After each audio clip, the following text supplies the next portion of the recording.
Good morning, student. Welcome to your online class 6, chapter number 5 और पाठ का नाम है अक्षरों का महत्व और इसके पाठ के लेखक हैं गुणाकर मूले। इस पाठ में लेखक ने अक्षरों का महत्व बताया है और अगर हम किसी अपनी बात को बताने के लिए या व्यक्त करने के लिए कुछ बोलते हैं तो उसको अपने अक्षरों के माध्यम से ही अपने मन के भावों को व्यक्त कर सकते हैं। और अक्षरों की कहानी, यह पुस्तक अक्षरों से बनी है और सारी पुस्तकें अक्षरों से ही बनी हैं। तरह तरह की जो पुस्तकें हैं, तरह तरह के अक्षर हैं, यानी जो पुस्तकें हैं वो अक्षरों से ही बनी हैं और अक्षरों के तरह तरह के अक्षरों के द्वारा ही तरह तरह के शब्द बनाए गए हैं। दुनिया में अब तक करोड़ों पुस्तकें छप चुकी हैं, हजारों पुस्तकें छपती हैं। तरह तरह के अक्षरों में हजारों तादाद में रोज़ की समाचार पत्र छपते रहते हैं। और इन सब के मूल में है अक्षर, यानी कोई भी किताब है, अखबार है, पेपर है, कुछ भी छपता है उसमें बिना अक्षरों के अपन कोई शब्द नहीं बना सकते और बिना शब्दों के अपन कोई वाक्य नहीं बना सकते और बिना वाक्य के अपन किसी को अपनी बात को व्यक्त नहीं कर सकते और उसके बारे में कुछ अपन बता नहीं सकते। इसलिए इसमें बताया है कि बिना अक्षरों के अपन कुछ भी किसी को नहीं बता सकते हैं। जिस तरह से एक छोटा बच्चा होता है वो बोलता नहीं है तो वो अपने इशारों से और आवाज़ें करके वो अपनी बात को बताता है। इन सब के मूल में है अक्षर। हम कल्पना भी नहीं कर सकते हैं कि यदि आदमी अक्षरों को ना जानता, जिस तरह से हम इंग्लिश के अंदर अगर हम उसके वर्ड को हम नहीं जानेंगे तो वो हम कैसे उसको आगे पढ़ पाएंगे, उसको हम समझ पाएंगे। ऐसे ही जिस तरह से हम गणित पढ़ते हैं, मैथ्स के अंदर पढ़ते हैं, तो उसमें भी अगर हमको अंकों का ज्ञान नहीं होगा तो हम कैसे सवाल करेंगे। यदि आदमी अक्षरों को नहीं जानता, अगर वो अक्षरों को जानेगा नहीं तो आज इस दुनिया का क्या हाल होता। अगर अक्षर नहीं होते तो दुनिया का क्या हाल होता। और कोई यह कह सकता है कि हम अक्षरों को अनादिकाल से जानते हैं, कोई तो ये कहता है कि हम अक्षरों को अनादिकाल से यानी बहुत ज़माने से जानते हैं और अक्षरों का ज्ञान हमें किसी ईश्वर से मिला है। और कुछ लोग पुराने ज़माने में कहते हैं कि ये जो ज्ञान है हमको अक्षरों का, ये हमको भगवान से मिला है। और पुराने ज़माने के लोग सचमुच ही सोचते हैं और जो पुराने ज़माने के लोग हैं वो सही में ये बात सोचते हैं कि सब कुछ भगवान ने अक्षर बनाए, कि अक्षरों की खोज ईश्वर ने की है। पर आज हम जानते हैं कि अक्षरों की खोज किसी ईश्वर ने नहीं की है बल्कि स्वयं आदमी ने की है। मतलब अक्षरों की जो खोज है स्वयं आदमी ने की है, भगवान ने नहीं की है। और अब तो हम यह भी जानते हैं कि किन अक्षरों की खोज किस देश में किस समय हुई और ये सब जानकारी हमें किताबों और अखबारों से मिलती है। और हमारी यह धरती लगभग 5 अरब साल पुरानी है और 2-3 अरब साल तक इस धरती पर किसी प्रकार के जीव जंतु नहीं थे, यानी 2-3 अरब पहले इस धरती पर कोई भी जीव जंतु नहीं था। और फिर करोड़ों साल तक केवल जानवरों और वनस्पतियों का ही इस धरती पर राज्य रहा है, यानी करोड़ों साल पहले से केवल जानवरों और वनस्पतियों मतलब धरती पर इन्हीं का ही राज था। और आदमी ने इस धरती पर कोई 5 लाख साल पहले जन्म लिया और इस धरती पर आदमी ने यानी मनुष्य ने 5 लाख साल पहले ही जन्म लिया है। उससे पहले वनस्पति और जानवर ही थे खाली, और धीरे धीरे उसका विकास होता गया। कोई 10,000 साल पहले आदमी ने गांवों को बसाना शुरू किया और वह खेती करने लगा, और वह पत्थरों के औजारों का इस्तेमाल करता था। यानी जो मनुष्य था वो एक वानर की जैसे था, उसको किसी चीज़ का ज्ञान नहीं था। करोड़ों साल पहले केवल धरती पर जानवरों और वनस्पति का ही राज्य था, और मनुष्य का कोई भी नामो निशान नहीं था। और जब मनुष्य धरती पर आया तो वो उसकी जो दशा थी उसकी वो आदमियों की जैसे नहीं, वो वानर की जैसे थी, और उसको सिर्फ आवाज़ें निकालता था। वो बोलना भी नहीं जानता कि किस तरह से वो किसी को कैसे समझाए। तो वो अपनी आवाज़ों के द्वारा सबको समझाना और एक दूसरे से आवाज़ों के द्वारा ही एक दूसरे की बात को समझना। और उसने धीरे धीरे खाने के लिए, जैसे पहले वो वनस्पतियों में से फूल और ये मतलब फल वगैरह तोड़ करके खा करके अपना जीवन निकालता था, और पत्तों के द्वारा ही उन्हीं को ही कपड़े पहनता था, कोई वस्त्र नहीं थे उसके पास में। और वो धीरे धीरे उसने पत्थरों को एक दूसरे से टकरा करके उसने आग जलाना सीखा, और जब उससे आग जलाई तो उसने उसको पहचाना कि किस तरह से आग होती है। और बाद में जब उसने अपना जीवन यापन जब चलाया तो उसने खाली जो ज़मीन थी उसके ऊपर उसने खेती करना शुरू किया, और धीरे धीरे करके उसने अपने परिवार को मतलब धीरे धीरे उनका परिवार एक गांव के रूप में बसाया उन्होंने। और आदमियों ने गांव को बसाना शुरू किया और वह खेती करने लगे, और वो धीरे धीरे खेती करने लगे, और वह पत्थरों के औजारों का इस्तेमाल करते थे, और जो औजार थे वो भी पत्थरों के ही वो बनाते थे। और फिर अपने तांबे और कांसे के भी औजार बनाए, और उन्होंने जो तांबे और जो कांसे होती है उसके औजार भी उन्होंने बनाना शुरू किया। प्रागैतिहासिक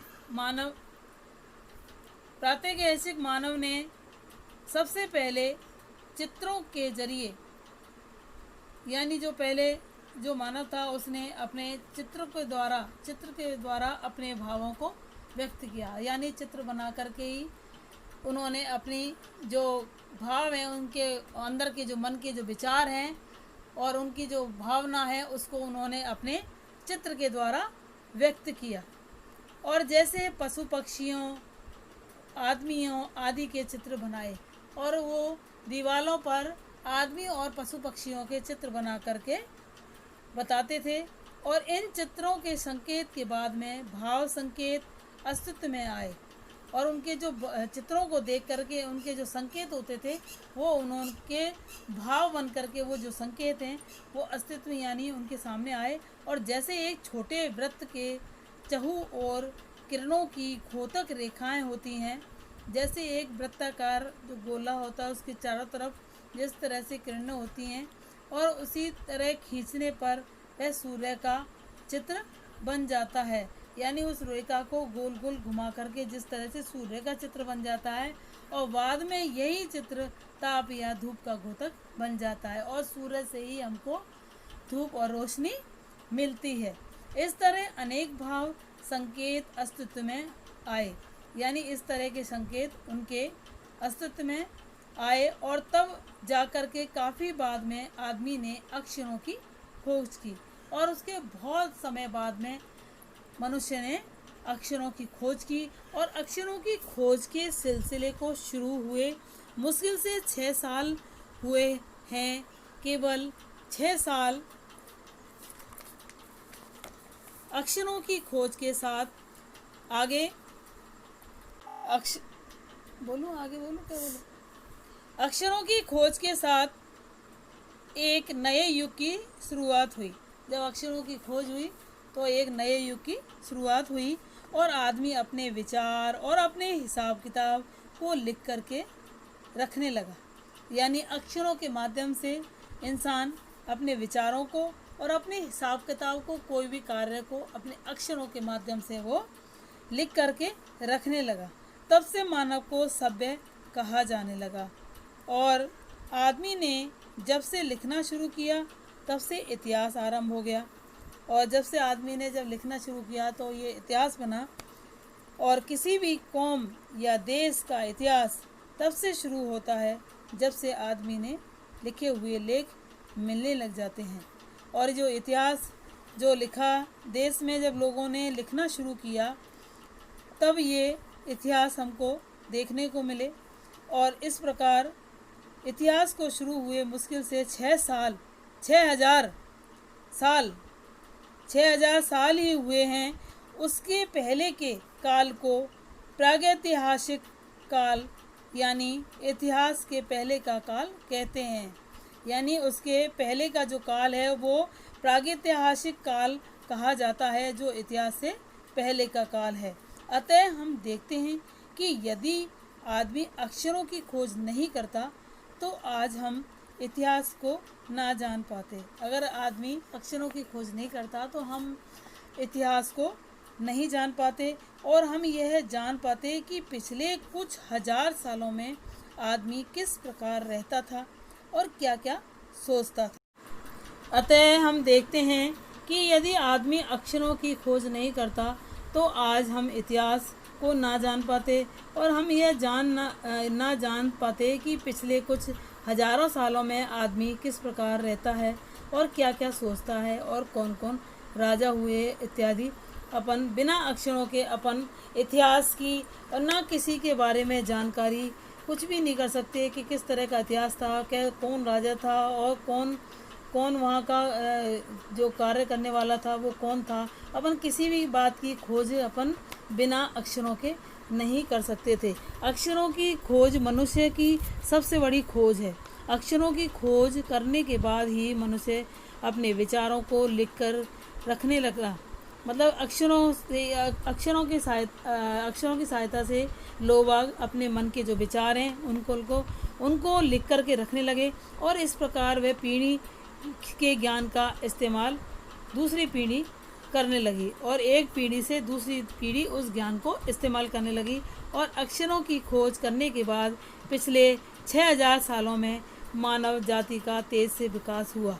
और 6,000 साल पहले मानव की जो जाति है और उनका जो समाज है वो जल्दी से तेज़ी से विकास करने लगा।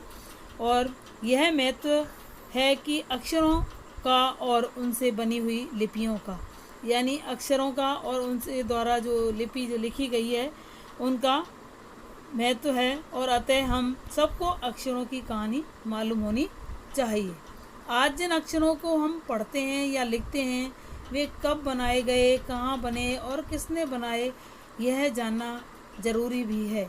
और हमको ये सब जानना चाहिए कि किस तरह का किसने अक्षरों के किस तरह की कार्य को किस तरह से लिखा है, किसने लिखा है और किसने कहा है और कहाँ पर बने हैं।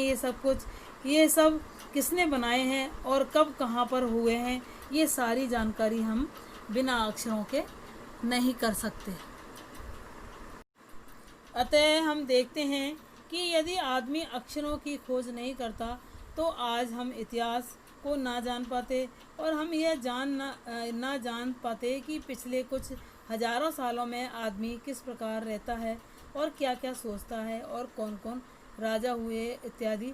अपन बिना अक्षरों के अपन इतिहास की और ना किसी के बारे में जानकारी कुछ भी नहीं कर सकते कि किस तरह का इतिहास था, क्या कौन राजा था और कौन वहाँ का जो कार्य करने वाला था वो कौन था। अपन किसी भी बात की खोज अपन बिना अक्षरों के नहीं कर सकते थे। अक्षरों की खोज मनुष्य की सबसे बड़ी खोज है। अक्षरों की खोज करने के बाद ही मनुष्य अपने विचारों को लिखकर रखने लगा। मतलब अक्षरों की सहायता से लोग अपने मन के जो विचार हैं उनको लिख कर के रखने लगे और इस प्रकार वे पीढ़ी के ज्ञान का इस्तेमाल दूसरी पीढ़ी करने लगी और एक पीढ़ी से दूसरी पीढ़ी उस ज्ञान को इस्तेमाल करने लगी। और अक्षरों की खोज करने के बाद पिछले 6,000 सालों में मानव जाति का तेज से विकास हुआ। और 6,000 साल पहले मानव की जो जाति है और उनका जो समाज है वो जल्दी से तेज़ी से विकास करने लगा। और यह महत्व है कि अक्षरों का और उनसे बनी हुई लिपियों का, यानी अक्षरों का और उनसे द्वारा जो लिपि जो लिखी गई है उनका महत्व है। और अतः हम सबको अक्षरों की कहानी मालूम होनी चाहिए। आज जिन अक्षरों को हम पढ़ते हैं या लिखते हैं वे कब बनाए गए, कहाँ बने और किसने बनाए, यह जानना ज़रूरी भी है। और हमको ये सब जानना चाहिए कि किस तरह का किसने अक्षरों के मतलब किस तरह की कार्य को किस तरह से लिखा है, किसने लिखा है और किसने कहा है और कहाँ पर बने हैं ये सब किसने बनाए हैं और कब कहाँ पर हुए हैं, ये सारी जानकारी हम बिना अक्षरों के नहीं कर सकते।